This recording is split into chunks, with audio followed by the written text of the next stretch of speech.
welcome to another exciting episode of The Energy That Surrounds Us. We are live on a Friday night, which is unusual. And quick housekeeping, the reason for that is Tuesday night when we tried to go live, there was a glitch. And so we were finally able to fix the glitch. So we're bringing you the show live tonight. So with that, I am so privileged, blessed beyond words, and so grateful to be able to present to you all John J. Davis. Hey, Michael, how you doing?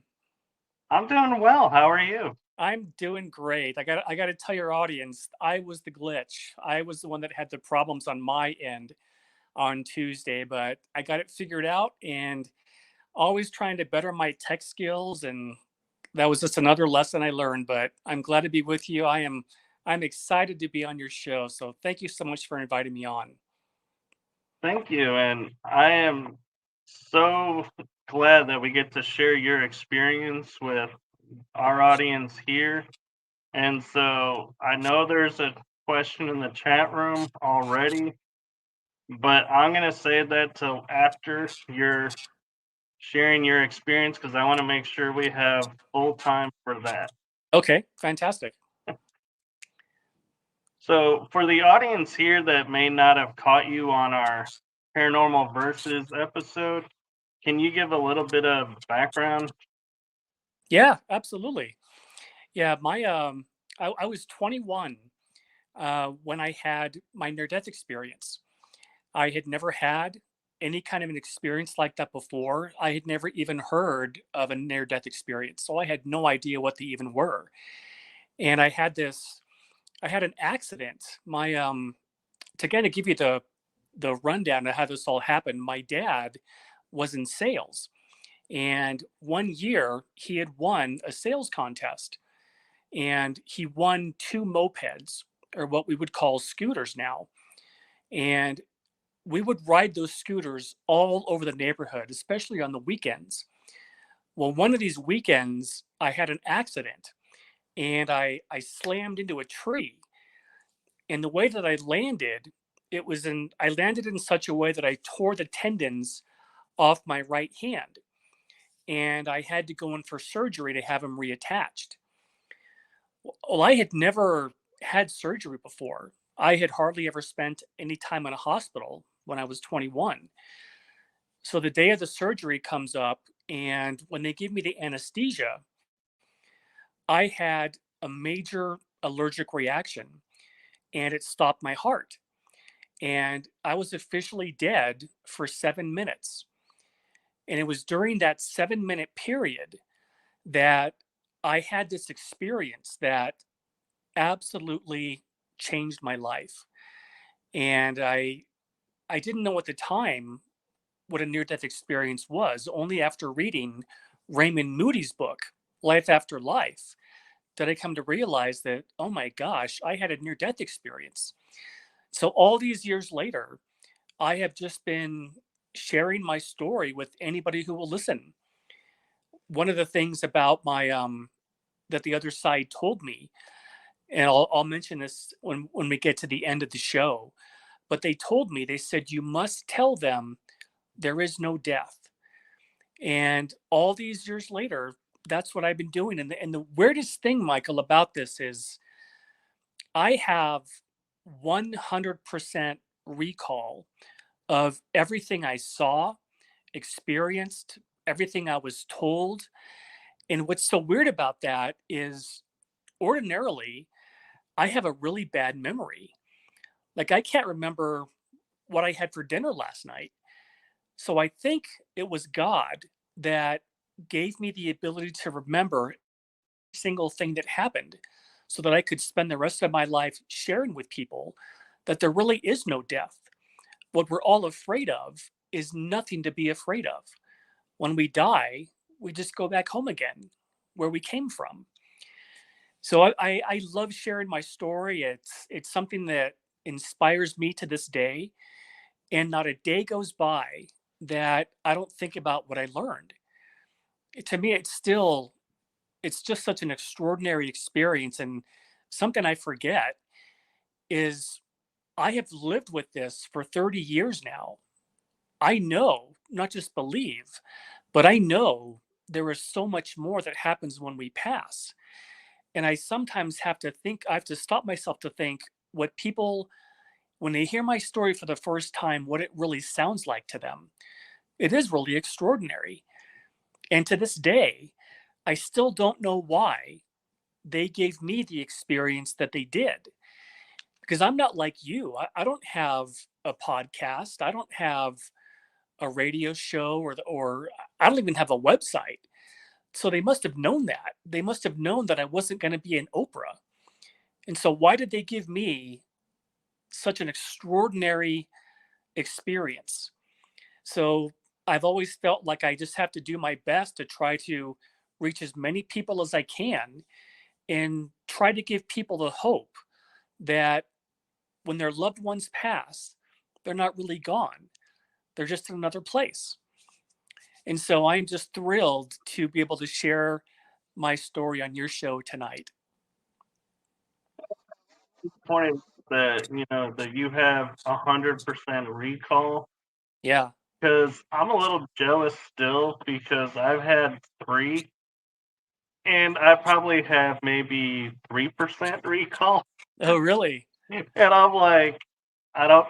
Yeah, it's amazing to me that you have 100%. And when I tell people about this experience you're about to share, I always tell everyone it's a unique experience on the basis of because you have that 100% recall. Yeah. And normally I'm like you. Normally my memory or my recall is about 3% on a good day. But I don't know. It has to be God that gave me the ability to remember all these years later, because I'm 58 now. This happened when I was 21, and my memory is, it's just like I experienced this whole thing like it was yesterday. It never goes away. It never gets fuzzy. I remember every single detail. And there have been times when I have shared my story with people, and there'll be things that I remember that I haven't told people, that I just forgot to mention. Because my story, I have to write it down. I had to go and write this down so I wouldn't forget anything. So many things, they showed me so much, and I don't want to forget a single thing, because I know that everything that they showed me, they wanted me to tell people. So I've written it down, and over the years, I've just kept that with me all the time so I don't forget anything. And you ask why you, and I think it's on the basis and the grounds of because you don't have the 100% memory recall like you're saying on an average day. So you're going to be in a place where when you remember this, it's going to be like, wow. Yeah. And that's going to draw people in to where if someone had, say, I think they call it the eidetic memory, where it's they see something once and they have a forever memory of it and every Yeah. detail. And if that's their everyday life, they're not going to tell the story with the passion and the, you know, feelings behind it. It's going to be like, yeah, it's a normal everyday story to them. So that may be why they chose you. Oh, I never thought about that. That's a really good point. I'll have to think about that. But, and also with that being said, I feel like now is a good time to share the experience. Yeah.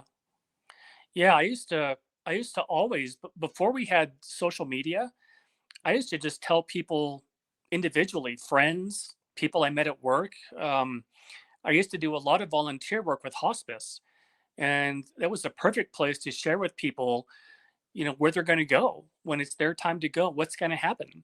So they weren't so afraid. And then one day I just thought, you know what? Now that we have Facebook, what if I just put my story on Facebook? So I did that, and it resonated with a lot of people. And I started getting people asking me to come share my story on their podcast, just like you did.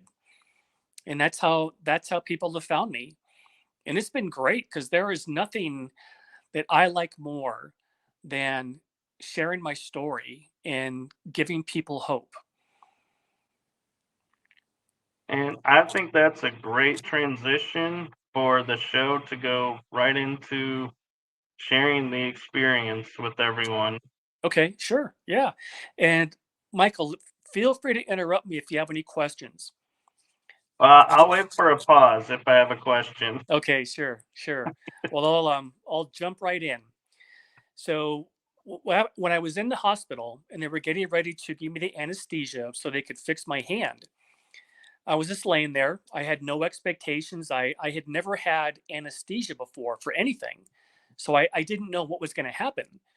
I think if I had had some inkling that I was going to have an allergic reaction, I probably wouldn't have gone under all the way. But I didn't know at the time. So when they gave me the injection of the anesthesia, within just a couple of seconds, my heart stopped and I died. And this is where my story begins. I woke up, I opened up my eyes. It was like 1 second later, like a second later, I opened up my eyes and I was standing in the most beautiful building I had ever seen. It was this huge, long corridor building, and it was made of white marble, like polished white marble. And something I always like to tell people is, when you hear about a traditional near death experience, normally what happens is the person has some kind of an accident, like a car accident, or they're in the hospital having surgery and they die. And then all of a sudden, they find themselves floating above their body. They can look down and they can see the different rescue crews, or they can see doctors and nurses working on them. And then they become aware of a tunnel and they start moving down this tunnel. And they see at the end of the tunnel is a white light. And as they're moving down the tunnel, they're met by someone, usually somebody who they knew in their lifetime who passed. Maybe it was a parent, a grandparent, a good friend, and that person tells them, it's not your time to go. You have to go back. So we never knew what happened when someone goes into the light. With my experience, I think one of the reasons that they gave me what they gave me was that I could tell people now what happens when you go into the light. What happens when a person dies and it's their time to go, if they when they go through the tunnel and they go into the light, they end up where I was, where my experience started. And I don't, even to this day, I don't know how they did that. I don't know how they bypassed the tunnel, how they bypassed all of it. They somehow did, and they transported me on the other side of the light. And what's there is called the Orientation Center. It's the very first place we end up when we cross over. And I want to tell your audience this too, because it'll kind of set the stage. All of us have a spirit guide, and I had never heard that term before when I was 21. I didn't know anything about that. And when I was in that orientation center, I heard in my left ear, "My name is Alan. I'm your spirit guide." And what happened is my spirit guide, Alan, took me to all these different places on the other side. And he took me to the outside of these buildings first and told me what they were. And then he took me to the inside and told me what these buildings are about, what people do there. So that's kind of how I was able to relate this story to people, because as I'm experiencing all of this, he's telling me in my left ear what I'm seeing. So that kind of sets the stage. So going back to this building that I was in, it was so long, I could not see the end of it. It had to be miles and miles long. It was absolutely beautiful, breathtakingly beautiful white marble. And to the right of me were these beautiful 20, 30 feet high marble columns. And they were about 6 feet apart.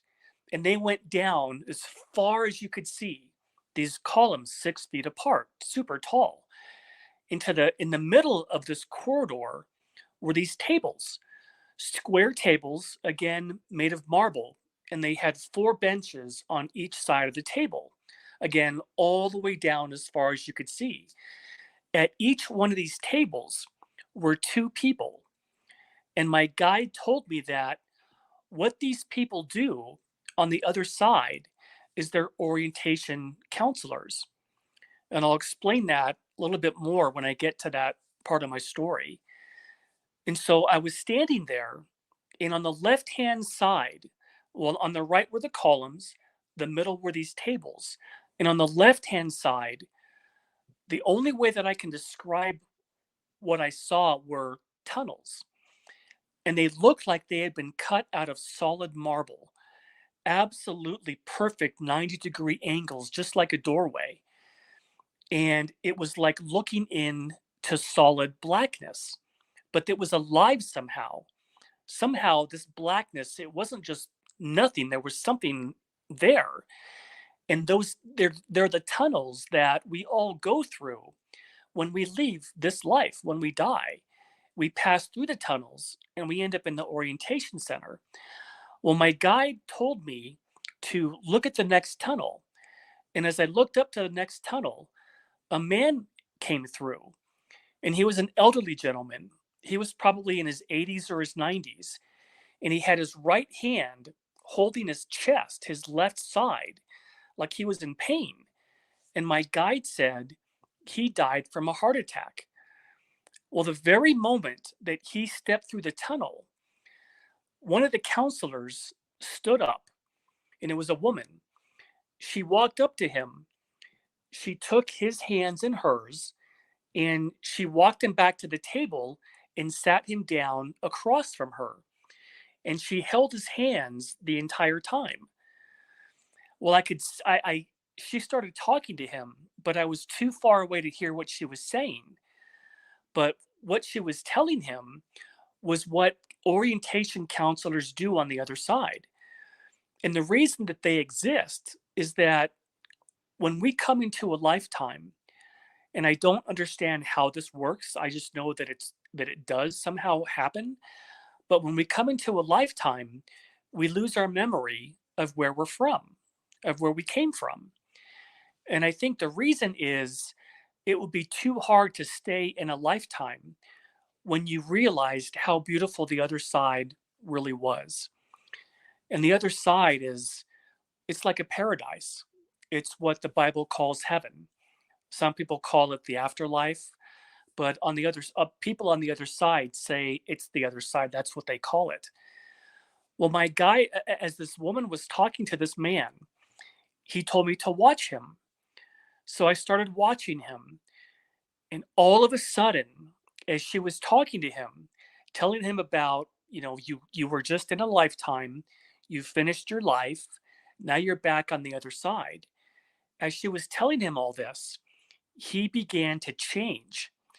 And he changed from an elderly man into a man in his late 20s or early 30s. And my guide said, everybody on the other side is in their 30s. He didn't tell me why that is. I don't know if it has anything to do with Jesus when he was killed in this life. I don't know why we're all young like that, but everybody appears that way. Here's one of my most favorite parts about this part of my story.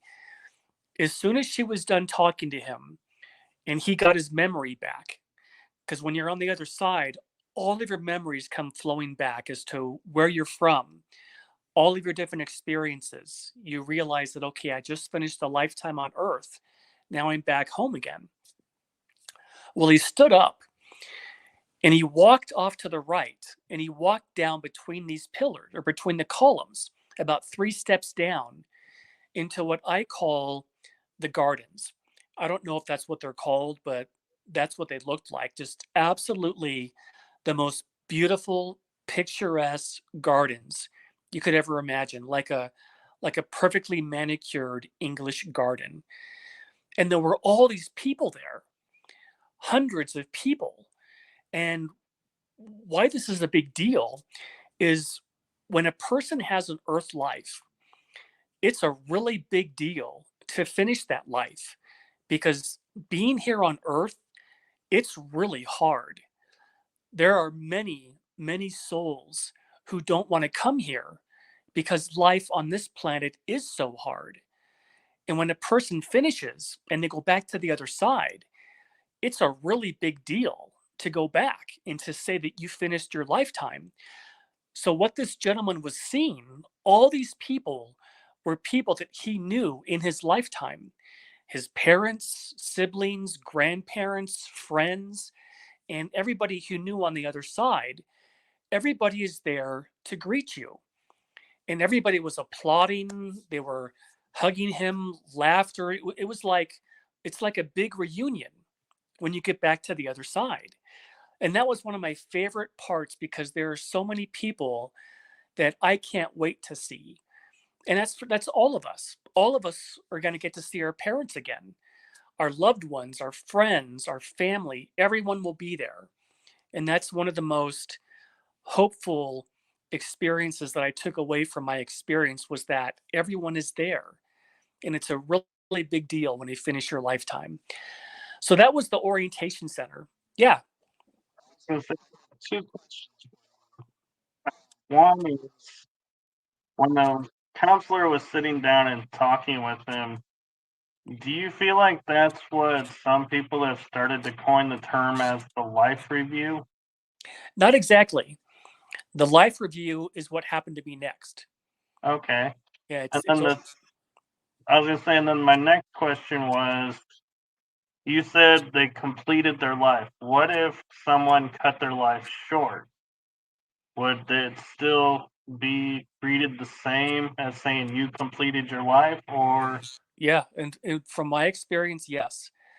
And this is the weird thing that I wish I could have asked somebody, but I didn't know that I had died in my experience until the end. I didn't know that I had died.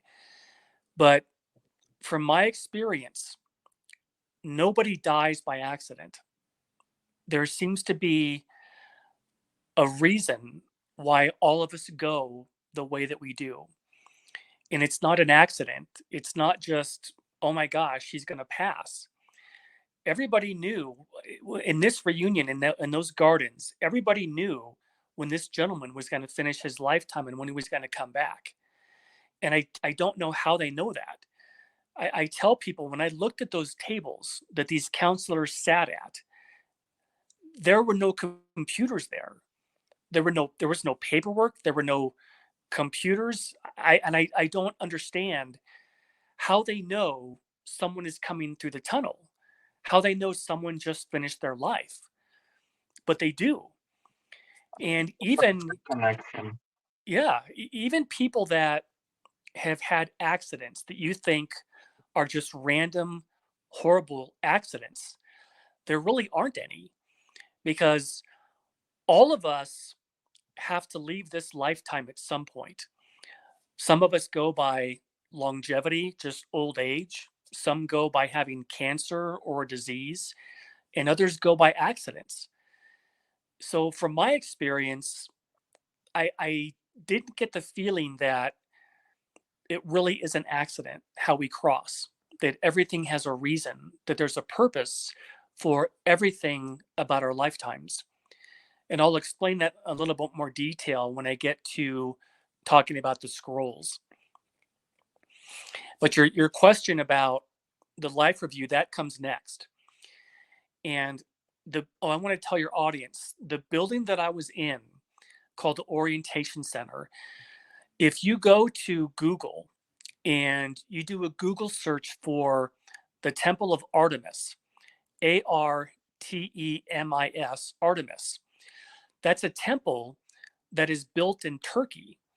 And it looks exactly like the temple that I saw on the other side. It looks just like the Orientation Center, just much, much longer. But I found that building by accident. I was Googling one day, looking at different Greek pyramids, Greek architecture. And this showed up on Google in the country of Turkey. So it's called the Temple of Artemis. Well, the next building my guide took me to, it was a huge rectangular building. Again, it looked like it was made of marble. Absolutely gorgeous. And then he took me to the inside, and he took me to one of the many rooms that was inside this building. And the one that I was in, it was a round room, really big, but it was round. It was kind of like a movie theater, but instead of having one screen up front, it had movie screens that went all around in a circle on top. So everywhere I looked, I could see a different movie screen.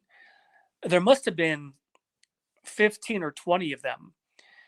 And all of a sudden, they clicked on. And what I was watching was my life. And every screen had a different age of my lifetime that I had lived. One screen showed me as a little baby jumping in my crib. Another screen showed me as a toddler. Another screen showed me as my first day in kindergarten, all the way up to age 21, the age where I had my experience. And this is what my guide told me was the life review. And you have a life review because you want to see if you accomplished everything you set out to accomplish. Because none of us come here by accident. We all come here for a very specific reason. And part of the life review is you get to see how you were in each age of your lifetime. And you learn from that.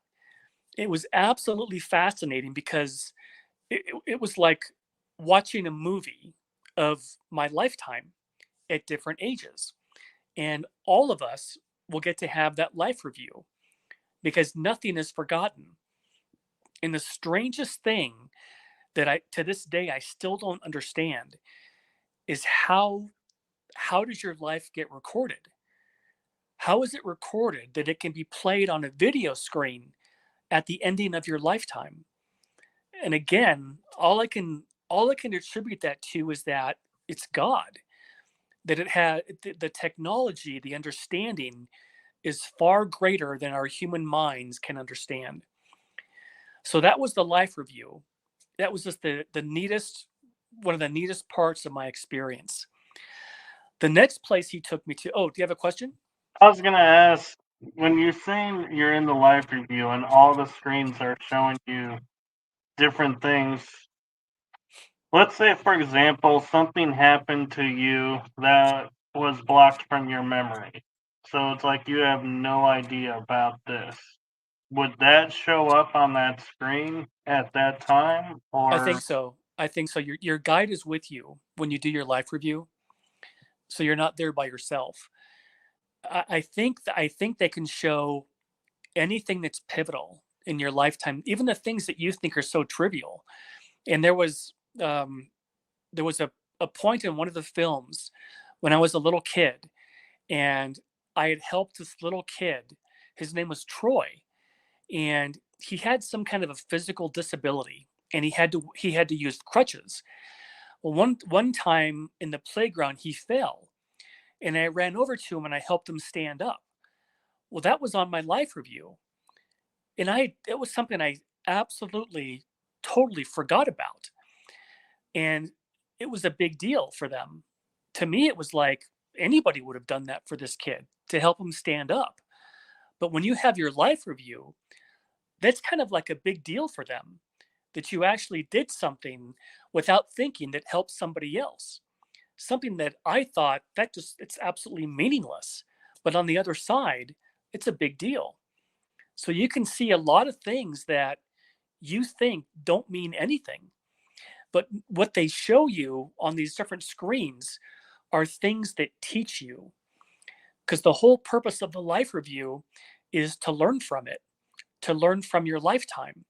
Because one of the main reasons that we choose to come into a life is to learn and to experience. And that's why we have the life review. And you can see every single episode of your life. And in terms of things that you forgot, absolutely. They'll show you things that they're not going to show you anything embarrassing, anything private, but they'll show you that the episodes of your life that meant something, that help you grow and help you learn. I wonder too, though, if there were moments like you're saying that were pivotal, but they were really hard and like almost traumatizing to you at the time. Would they show those as well, or if you say, "Hey, I don't want to look at that," do they say, "Okay, we're not going to look at that"? Yeah, they don't force you to watch anything. It's almost the same thing as like when you review your life, nobody judges you. There's no judge, there's no God doesn't judge you. Nobody actually judges your behavior. You judge yourself, how you did in that lifetime. But if there's something you don't want to see, you don't have to see it. You can just see the things that you want to see that help you. Probably at some point you want to go back and see the thing that was traumatizing just to desensitize yourself from it so you can move forward. But when you do your life review for the first time, because you can go back and you can see your life as many times as you want.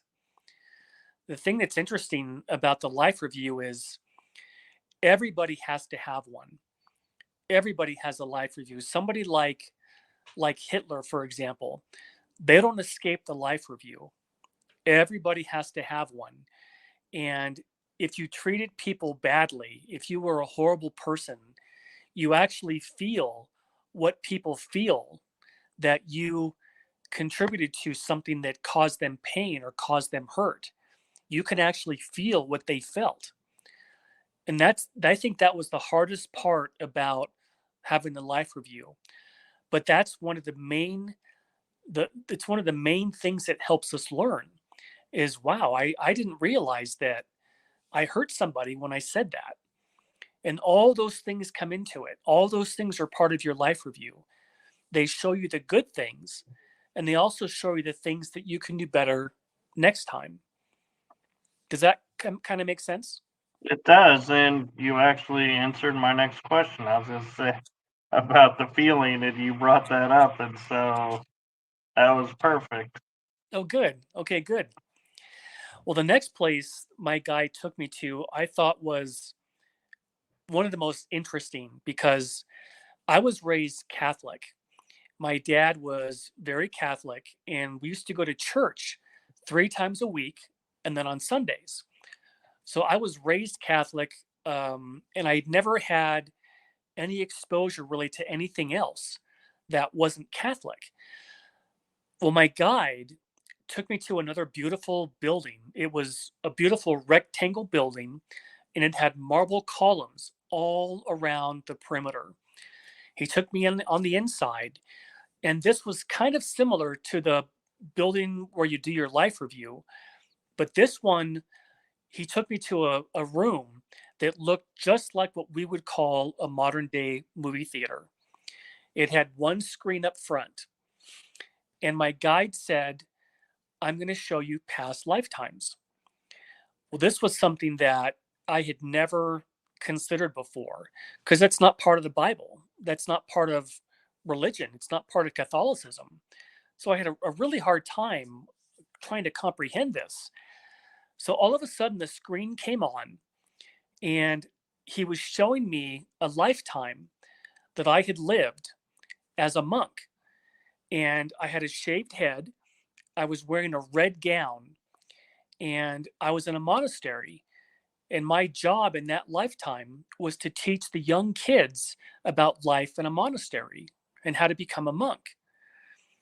Well, he showed me another life. And the second life was of a shoe peddler. And I had a little rickety old wheelbarrow made of wood, and I had a bunch of shoes in it. And my job in that lifetime was to fix people's shoes in that village. And an interesting part about this past life experience was that I knew what part of the world these lifetimes took place in. The lifetime with the monastery was somewhere in Asia, Southeast Asia. The lifetime where I was a shoe peddler took place in Eastern Europe. And the third lifetime he showed me was of a fisherman. And I was on a lake and just a raggedy old wooden boat. And I had some nets and I was casting them out to catch fish. And my job in that lifetime was to help feed the village. And it was so amazing. You don't look anything like you look in your current life, but you know, when you're looking at the screen, that that's you. And all of us have had multiple lifetimes. I don't think there is anybody that's only ever had one life. We have many lifetimes if we want to, because we are eternal. We never die. That's how God created us.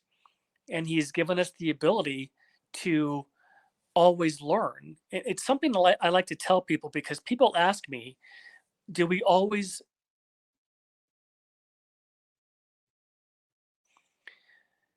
I think God hardwired all of us with the passion to want to learn new things. Because I have never met anybody, any time in my life, who didn't like learning new things. And so God created us with this unending curiosity to want to learn. And He created the ability for us to come into lifetimes on different planets to experience. And I'll tell you about that in just a second, too. So I had these 3 different lifetimes, and He just wanted me to be able to tell people that past lifetimes are real, and that you can have as many lifetimes as you want. It's totally up to you. So that was a really favorite part about my near-death experience, was learning about past lifetimes, because you wonder, if you live for eternity, there's got to be something else that you can do while you're on the other side. And there are. The other side is all about learning and growing also, but you also spend time just visiting with friends and loved ones. And what's so amazing about the other side, they told me, is that anything you like to do here on Earth, you can do on the other side. If you like hiking, if you like going to music festivals, if you enjoy cooking, if you like to paint, everything you do here, you can do on the other side. It's an absolute incredible paradise. Well, I want to get to the next place he took me to. And Before you this one, get there, though, oh, I go have a ahead. question for you. Yeah. When you're talking about past lives, and I'm wondering if, because of the way your mind was, being so new to past lives, they restricted them to lifetimes on Earth. Do you think it's possible to have had past lives where you weren't on Earth? Oh, absolutely. I know that's true. Yeah, and I'll tell you, I have a whole specific part of my NDE where they showed me that. So yeah, it's absolutely true. Okay, cool. Yeah. Well, the next place he took me to, this building was a little bit different looking, and I cannot overemphasize how large all of these structures were that he was showing me. And he only showed me a small part of the other side. It was almost like being on a college campus. You know how colleges have you've got your science building, then you have your history building and your English building. That's kind of what it felt like where I was on the other side, where all these buildings were located generally in the same vicinity. But the other side, in its totality, is like a planet, absolutely humongous. So I only saw one part. And for whatever reason, this was the part that they wanted me to tell people. That's what they gave me the memory for. Well, this next building, it was round. It was a beautiful, round, enormous building. And they had, again, marble columns all around the circle, all around the circumference of this building. And it had a big, huge dome on top. And this building is where we go when we plan a lifetime. And my guide didn't tell me why we go here, but for whatever reason, that's where we go when we want to plan a lifetime. And my guide took me into the building, and he took me up to a beautiful white marble table. And there was a scroll, a rolled up scroll on this table. And he told me, this is the scroll of your life. And you know what? What it looked like was old Egyptian papyrus. It looked like that. Well, I picked it up, and there was a blue ribbon around this scroll. So I took the ribbon off, and I unfolded the scroll on the table, and I could see immediately that it was in black lettering. It was all written out, and it looked like calligraphy, the kind of writing where you have the ink pen, you dip it in the ink, and you write it out. It looked like that. Well, he told me that everybody who comes into a lifetime has a scroll. And the reason for the scroll is that you plan out your lifetime and you actually write out everything you want to accomplish. Things like, what country are you going to be born into? What language are you going to learn? Who your parents are going to be? Are you going to have siblings? Are you going to go to college? What kind of a career are you going to have? Are you going to have kids? All of these things go into your life scroll. And on the other side of me, on the right-hand side, was this unbelievably large wall. It had to have been miles long. And it was full of scrolls. Every single person who comes into a lifetime writes out these scrolls. And I could see everybody's scrolls to the right of me. And when I went to try to look at mine, to try to read it, it folded up again, and I wasn't able to read it. And I think the reason for that was it might invalidate what I came here to learn. If I knew what I was going to experience ahead of time, I might not do what I planned to do. So they just wanted me to tell people that your lifetime isn't random. It's not an accident, that there's an actual purpose and there's a plan for it, to help you learn whatever it is you want to learn. And all of us have different reasons, different goals for coming into a lifetime. And I like to tell people it's kind of like what we do at the beginning of every new year. A lot of people will write down New Year's resolutions. That's kind of what you do when you plan a lifetime, that everything has a reason and everything you experience has a purpose for it. And it's all to help us grow and to help us learn. Because the one thing that we take with us when we finish a lifetime is our character and what we learn from that life. And it makes us more than when we were when we left to come into a lifetime. And that's the whole reason that we learn, is to take that knowledge with us. Here's something else that I thought was so extraordinary. He took me to another area of this building, and it was a huge library. And have you ever seen what Encyclopedia Britannicas look like?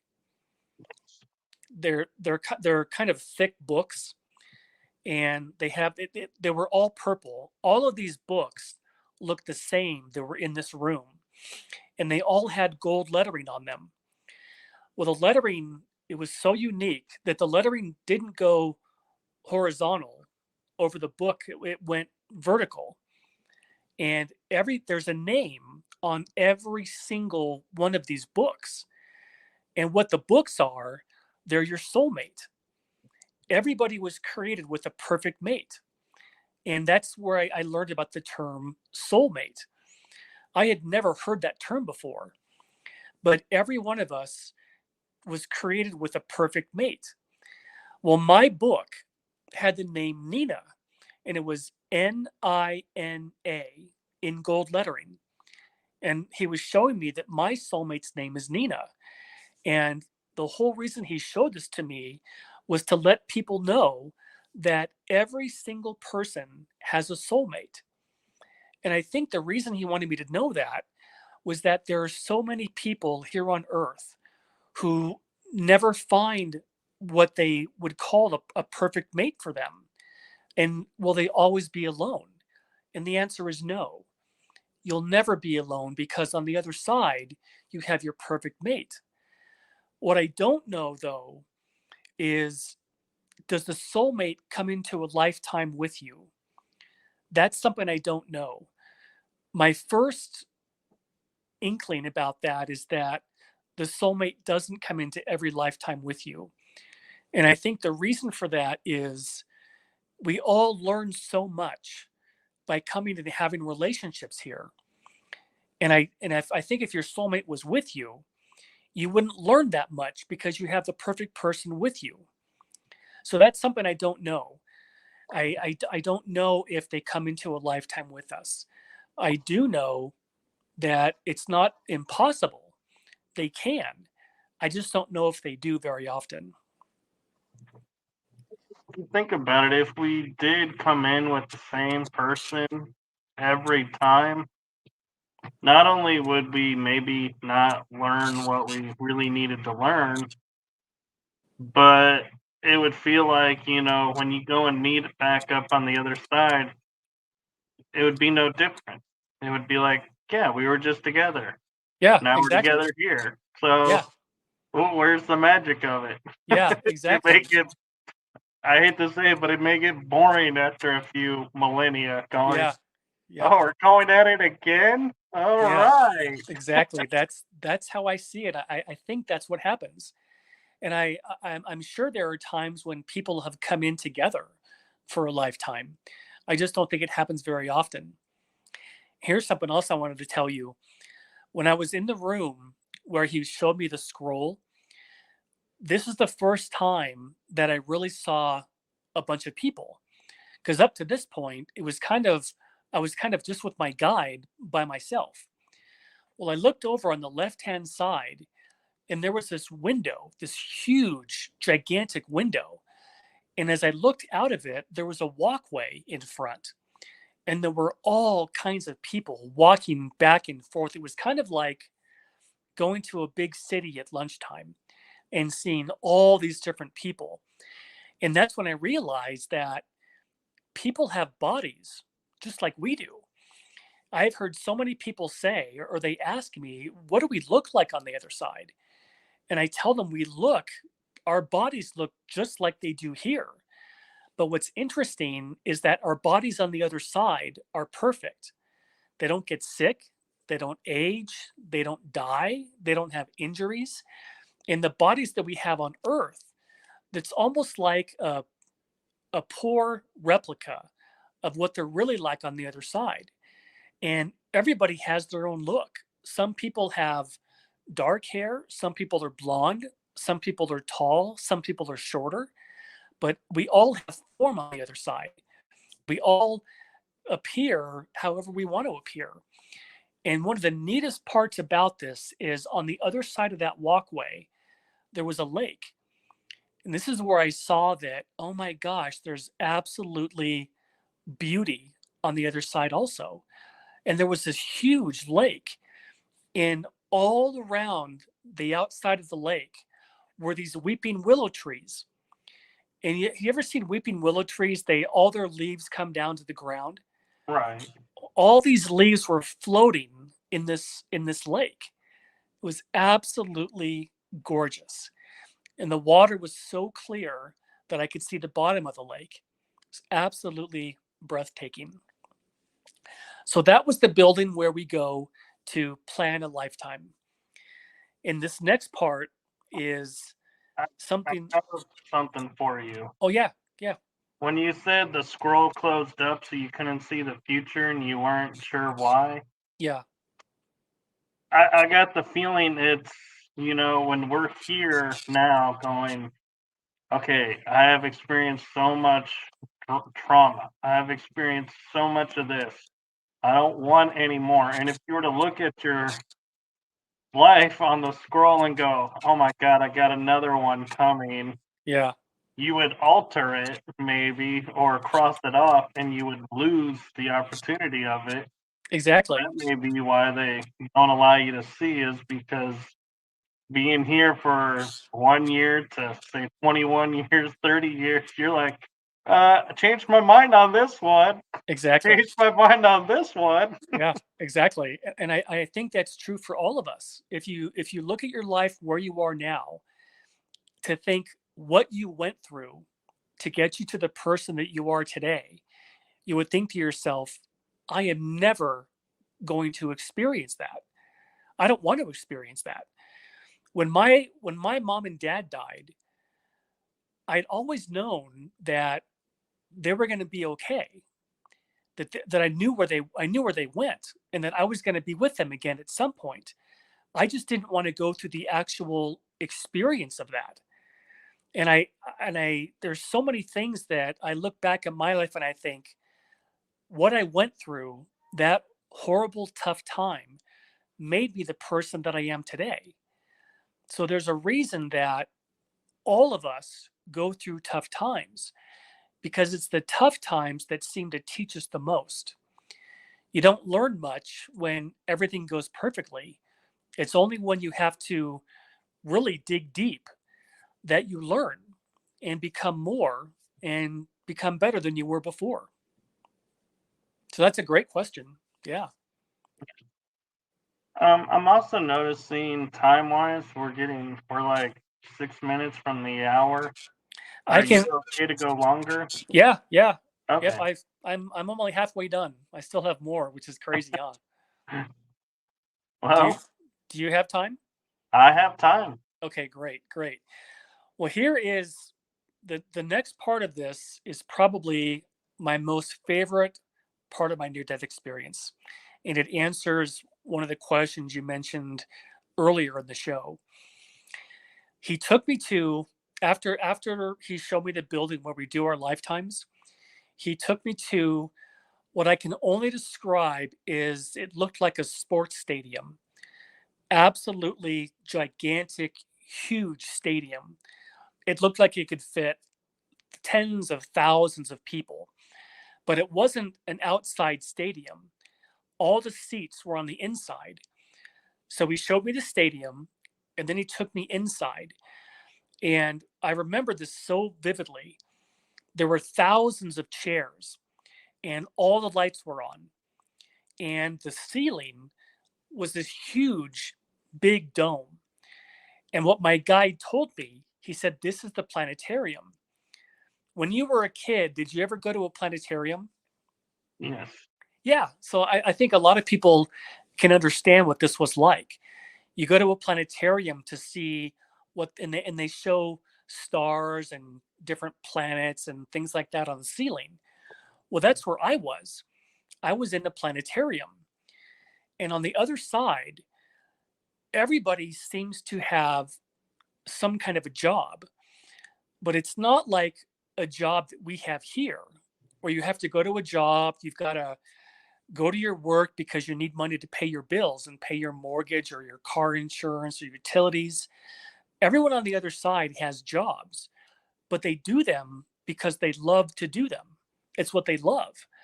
The people in the orientation center, they're called orientation counselors, and that's what they love to do, help people transition back to the other side. Well, there was a gentleman who was behind me in this planetarium. And I don't know why, but I never turned around to look at him. I never thought of it. I just was listening to him. And he said, let's begin. And all of a sudden, all the lights went off and it was pitch black. And his job on the other side was he loved stars, he loved galaxies, he loved astronomy, and his job was to run the planetarium. So I sat down and I looked up and he said, let's begin. And he said, when you look at the stars, meaning not just me, but he was referring to humanity, people on earth, at their level of development at that time period. He said, when you look at the stars, this is what you see. And he started showing pictures of our planets in our solar system: Earth, then Uranus, then Neptune, and Venus, and Saturn, and Jupiter, and then our sun, all of our planets. And then it disappeared. It went blank. And then he said, when we look at the stars, meaning all the people on the other side with their level of development and awareness, he said, when we look at the stars, this is what we see. And all of a sudden, he started showing me planet after planet after planet. First, there were dozens, then hundreds, then thousands, and then multiple millions of planets. And he said to me, there is far more life in the universe than you can possibly know. And not only were there other planets, but believe it or not, we can have lifetimes on virtually any of them. Earth is not the only planet that has civilized life forms. There are multiple billions of other planets. And here's something I want to share with your audience. This is something that I think will put this part of my experience into a little bit more perspective. I was reading an article from this woman who was an astronomer, and she was trying to explain to people, a layperson, how large the universe truly is. And she was given the example of our galaxy, the Milky Way. And she said, if we had a spaceship that could travel at the speed of light, which we know is 186,000 miles per second, that's the fastest speed that we know. If you took that ship and started at one end of our galaxy and flew to the other end of our galaxy, just the Milky Way, it would take 99,000 years just to get to one end of our galaxy. And she was trying to explain to people that modern astronomy has found 286,000 separate galaxies. And she went on to say that just in the Milky Way, they estimate that there are over 100 billion planets just in our galaxy. And so on the other side, when I was having my experience, he was showing me that there are so many planets in the universe that it is so exciting to think that Earth is not the only place we can go. There are multitudes, unending other places we can go. And I think, because I've always loved science and always loved astronomy, and I grew up watching Star Trek, the original Captain Kirk Star Trek. And I'd always loved space, and just so absolutely fascinated to learn that there are so many planets we can have lifetimes on. I thought that was just absolutely extraordinary. I actually have a comment I want to share with you that I think you will enjoy seeing as well. And Barbara Woodbury Spur says, this is an extremely interesting show. So much validation for me as to how my life is unfolding, the experiences I have had, and my personal growth from my past experiences. I feel my guides with me. I have visits from family that I have lost, and I have great peace in my life. That's fantastic. That's wonderful.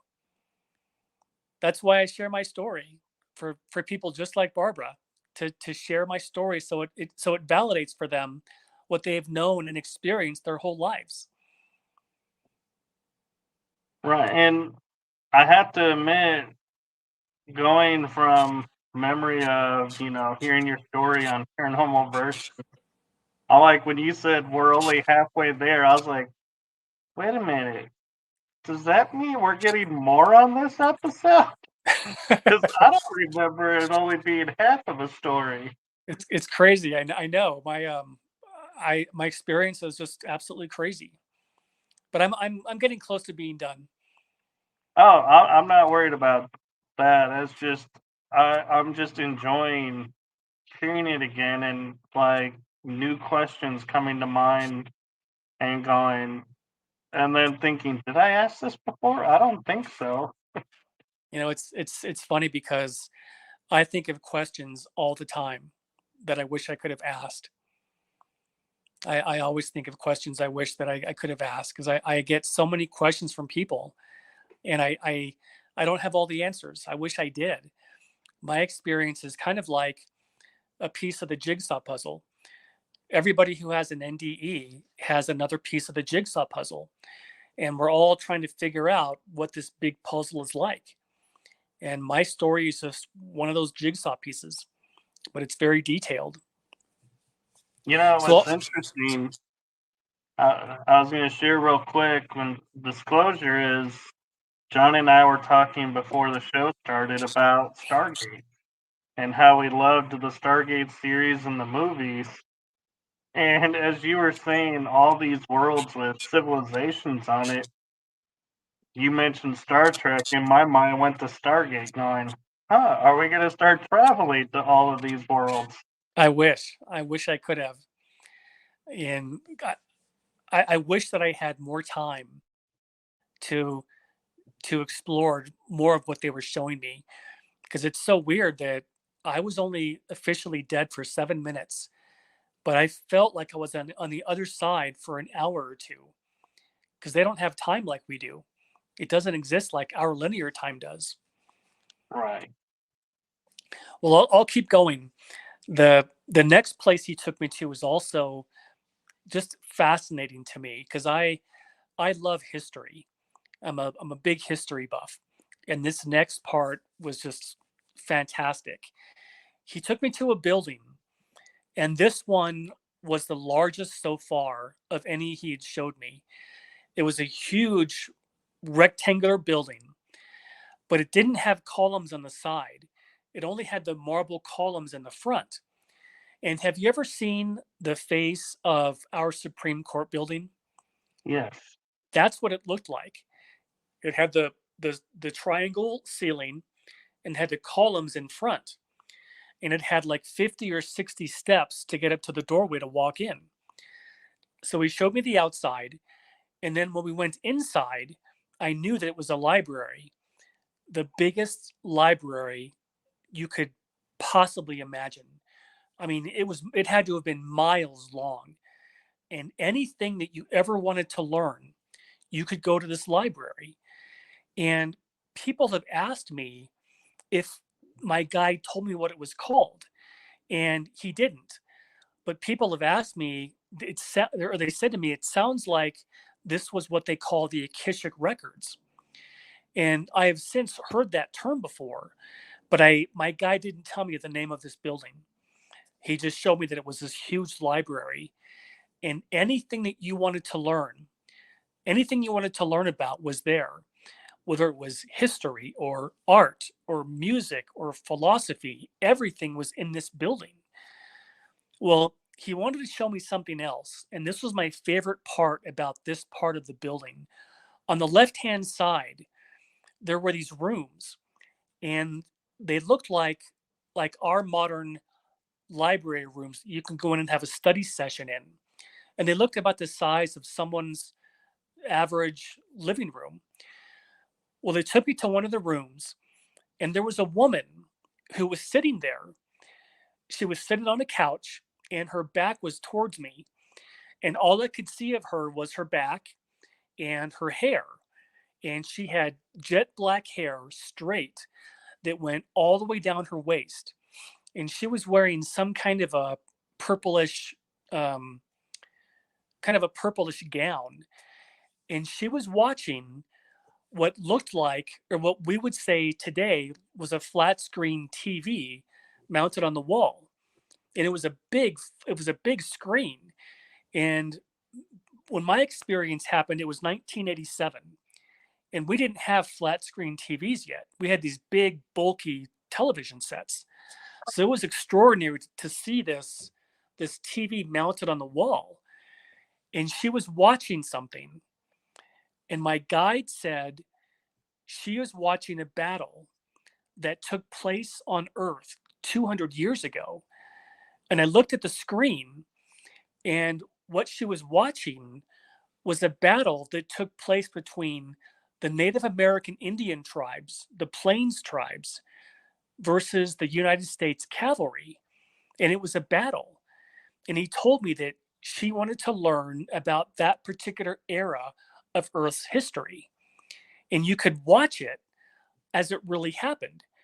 And it wasn't like a movie where there were actors' portrayals and directors. It wasn't like that. She was actually watching the real battle that took place. And I was so fascinated by that, because that means on the other side, when you're back, you can go and watch any particular era of Earth's history that you're interested in. And something I want to see when I get back is I want to go back and watch World War II on D-Day when the Allies invaded France. That's something I've always wanted to see. And I am so encouraged and so excited about leaving when we're all done. And if we finish our lifetimes here, we can go to the other side, and you can look at all the things that you've been interested in during your lifetime. What anything you want to watch about history, you can go and watch. Isn't that just absolutely fascinating? And it kind of, in a way, I was just sitting here in my mind laughing, going, you could go back and watch Christ, you could watch the pyramids being built, you could watch the Everything. ziggurats, and your reaction is, I want to go to D-Day. And it's like, wait, why are you going so local?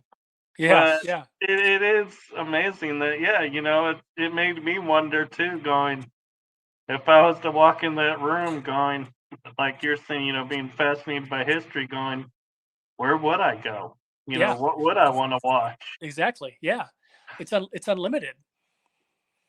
And I just love that part, because I've always been a history buff, because history teaches you so much. Oh, here's something else that I think you'll like. The next place he took me to was a castle, a castle that looked just like the castles that are built in England, made of stone. And this castle was absolutely pristine and perfect, just like it was first built on Earth. And he told me that any period of Earth's history that you want to learn about, you can go on the other side to kind of like museums in a way, museums built of what a particular time period looked like. So he wanted me to be able to tell people that on the other side, you can still learn and you can still grow even when you aren't in a lifetime. Because there are so many periods that a person might want to learn about that they didn't have a lifetime in. And one example, whoops, sorry. And one example would be going to the castles and seeing that particular period of Earth's history. Well, what this was, and the reason that this existed, was you can go into this castle, and the most beautiful part about this was the red carpet. There was red carpet all throughout the floor of this castle. It was huge. And on the left-hand side and on the right-hand side of this castle were these walls. And on the walls were life-size paintings of people that had lived during that time period in that castle. So, for example, King George or Queen Elizabeth, all of these people, you could walk in there, you could look at their picture, see what they dressed like. And here was the most interesting part about this: there was a podium in front of every single painting. And on the podium, there was a book, and it looked like a Bible. that was folded open, and every single painting had one of these books. And what it was you could go to this castle, you could learn about this person by seeing what they looked like, then you could actually take the book and you could read every single thing about that person's lifetime as that royal, whether they were a king or a queen or a prince. You could read about their lifetime and you could learn about that time of Earth's history. Well, here's the next thing that happened is something that I still kick myself even to this day. When I looked over to my right, you know how castles had those circular stairwells that led up to the next level? I looked off to my right and there was a woman who started walking down this stairwell. And she was strawberry blonde, her hair down to about her shoulders, and she was wearing kind of a peach colored gown or robe. And she walked up to me. She could see me. She walked up to me and she said, "Is there anything I can help you find?" You know what I said to her? To this very day, I still can't believe I said this. I said, "No thanks, I'm just looking." So why would I say that? I could have asked her anything. I could have said, "What's going on? I thought I was supposed to be having surgery. Where am I? Who are you? What are all these different things I'm seeing?" But I didn't know that I had died. So I didn't know what to ask her. And my guide told me that what she loved to do on the other side was be a historian of that particular era of Earth's history. So you could go to the other side when your time is finished, when you finish your lifetime, and anything you want to learn about, you can go watch videos, you can go look at the buildings that were back then, and you can also go talk to someone like this girl who's an expert in that particular time of Earth's history. So talk about fascinating. Isn't that just so interesting? So I'm sitting here going, what you said, like, I was laughing because I remember you were gonna say, no thanks, I'm just looking. Yeah. I was like, in my head going, yes, I would be saying, so where is Arthur and why was he erased from history? Yes. Yep. I could have asked any number of things. I felt like that's what people say when they walk into a store and you're looking to buy clothes. You just say, "Oh no, thanks, I'm just looking." I I I had no idea what to ask her. I had no idea. See, and in all fairness, though, I feel like that was the most honest human thing you could do in that moment because I think our mind would be so overwhelmed. We would be like you're saying, you have no idea what to ask because it's like you're in such awe of where you are. It's like, I don't want to sound stupid, so I'm just going to say, no, thank you. Exactly. That's exactly it. Yep. That's exactly. So that was a really fun part of my experience too that I just loved. Another reason why I think I cannot wait to get back because there are so many things we get to do, and it's such a hopeful message. My story, and well, here's the last part. This is the part that has given me kind of the impetus to share my story so much. The next thing that happened is my guide took me to a field, and it was the most beautiful wildflower field I had ever seen. There were beautiful rolling hills in the back and flowers in this field. And up to this very point, my guide, Alan, was with me the whole time until this point, and then he disappeared. The next thing that happened is a man showed up in front of me, and it was Jesus. He didn't say what his name was. I just knew that this was Jesus. And I could see his hands, I could see his feet. He was wearing gold sandals that laced up his calves, and he was wearing a white robe with a golden sash or kind of a golden belt around his waist. And he was different. he was different than everybody else I saw because I couldn't see his face. He was so bright that it looked like lightning was coming out of his face. I couldn't make out any of his features. But he spoke to me and he said, "You must tell them there is no death." In the very second he said that, boom, I woke up back in the hospital room. And I was absolutely in awe because I asked the doctor, I said, "What just happened?" Thinking he could tell me what did I just see? What was all of that? And instead he said, "We lost you." I said, "You lost me? How long? And he said, 7 minutes. I couldn't believe it because it felt like I was gone for at least an hour. And that's how my story ended. And I have I have thought about those words every single day, that you must tell them there is no death. And that's one of the reasons why I have tried to share my story with anybody who will listen, because there is no death. Or when we pass from this life, we just go back home again. Life is eternity. And being here on this planet is just a very, very short time in that eternity. Right, and I agree, and I would be like you in that moment saying, "Wait, what just happened?" And what's interesting is we had a comment that I had mentioned at the beginning of the show that I was going to wait till the end to make sure your story, was shared. And I feel like we've answered the question, but they put it back up again. So they asked me to please. Oh, here, let me put it up on screen. It says, Michael, please ask John to verify if it's really true that each of us incarnates to Earth in order to test ourselves under challenging conditions. What about the so called elite? Life is easy for them.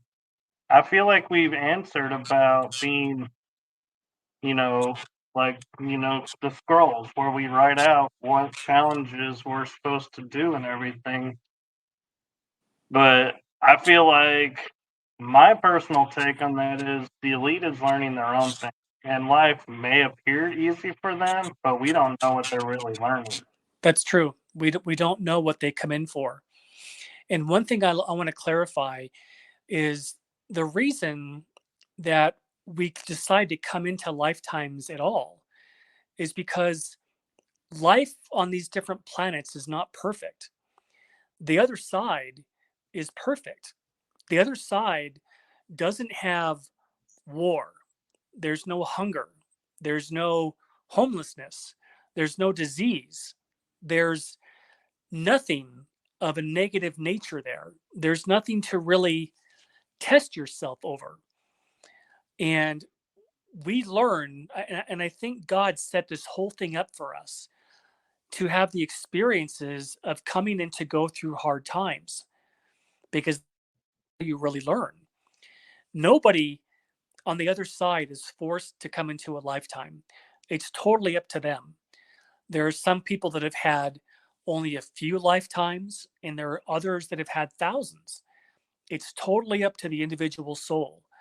But nobody gets into a lifetime on this planet and gets out without scars. Just living here produces scars. And some people have more than others. Some people choose to have harder lifetimes than other people do. And again, it's all for the purpose of learning and experiencing. And when we're here, we don't always remember.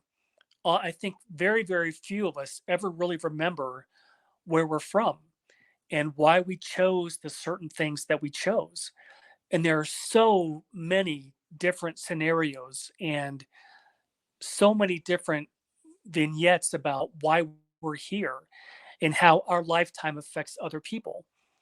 There's so much, it's like this big, huge tapestry that goes into a lifetime, and every lifetime seems to affect another. and that affects another, and that affects somebody else. And this person learned from you. This person experienced from you. This person became better from having known you. I mean, we don't remember all the different lessons we come in for. Right. And one of the things that I feel was really beautiful about your experience that I want to hope that people hear, but at the same time, also it's like a double edged sword kind of feeling, is everybody goes to the same place. So no matter how you died, you go through the orientation, you go through the life review. Like you were saying, there was no mistake in how you died. So I think that's a beautiful thing that I hope people hear and brings them comfort with, dealing with people who have died in various circumstances.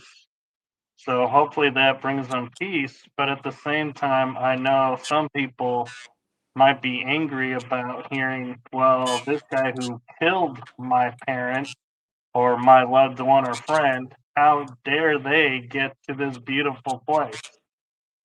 I know. I have thought about that before too, and many people have asked me that. And it's true. You do think that. You think, how is that possible? But we just don't remember the things that we charted for ourselves. We don't remember what we put down scrolls and why. Our lifetime, what we chose to learn can be so varied. We don't remember how much our lives affect others. And we don't remember what we came to learn. And not just learn, but our experience also teaches other people. So we don't remember people we might come in to have something very horrific happen, but we do it to test ourselves. And we also do it to help others who want to learn something from that lifetime as well. So there are all kinds of reasons that we come into a lifetime and experience the things that we do. And we can't always know why we're here, why we would have chosen that. And there are things I think all of us would say there was no way in the world that I would have chosen to go through what I went through, but we actually do. And I think the reason is, remember we talked about earlier that the other side doesn't have time like we do? Right. When somebody dies and they go back to the other side and they leave their families here on earth, the person who passed over doesn't grieve like we do. And the reason for that is because they're going to see their family members in a matter of months or a couple of weeks, because for them, that's what it feels like. Whereas for us, we might be here another 40, 50, 60 years without that person. And to us, it seems like a long time and we grieve. But on the other side, when you plan a lifetime, you think to yourself, okay, I'm not going to be gone very long. I want to see what I can do. I want to see what I can learn and see how well I do. And sometimes I think we choose things that might be a little bit too hard. And I think that's what causes a lot of people to struggle is they just did choose too much. But we just don't always remember why we're here and how our lifetimes affect others. One that I want to point out, talking about how we were saying like Barbara got validation, is I grew up in the metaphysics. I didn't grow up in mainstream dogma. And so one of the things I was always taught growing up was Earth was a proving ground. It's where people would come to learn lessons. It was like the school planet. And so hearing how you were describing everything, it was like, yes, you literally just reiterated, yes, Earth is a school planet. It's a Yeah. Yep. proving ground. Exactly. That's exactly what it is. And we come in there. I think there's really two reasons why we come here. The first one is to learn and to experience, And the second one is to help others. There's a a quote that I love from the Dalai Lama, and I read it years ago, and it's always been with me. And he said, "Our prime purpose in this life is to help others, and if you can't help them, at least don't hurt them." And that is something that I have tried to live my life that way, because it makes so much sense from my experience, what I learned when I had my near death experience. So I feel like this is a good spot to end the show. And we got all the questions asked. And one of the things that I would like to ask before we go and I close out is coming from the space after this experience and everything, what is one like golden nugget of information that you have found in your growth that you want to share with everyone and hope they leave with? I think the thing I would say to people is give it everything you've got while you're here. You're here anyway. You're going to go through everything anyway. So give everything your best shot and experience everything you can and take it all in. And even though you go through hard times, times of struggle, it's not going to last forever. It's only temporary.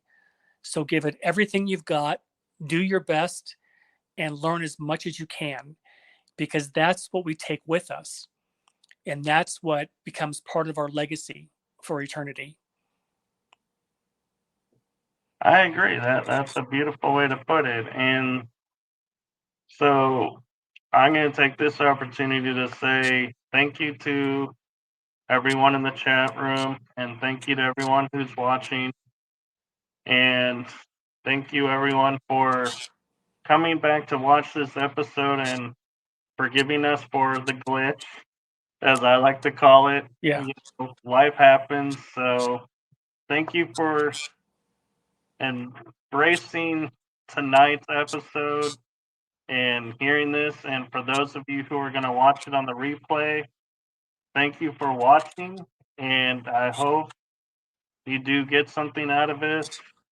And thank you to John for coming back and sharing his experience with me. oh, Michael, thank you so much. I enjoy sharing it. So thank you for the invitation. Yes, and if ever in the future, if you remember more or you want to expound on it, let me know and we'll be happy to bring you back on. Absolutely. I would enjoy it. So, with that, we are going to say good night to everyone, no matter where you are in the world. Make it a blessed day filled with love and joy.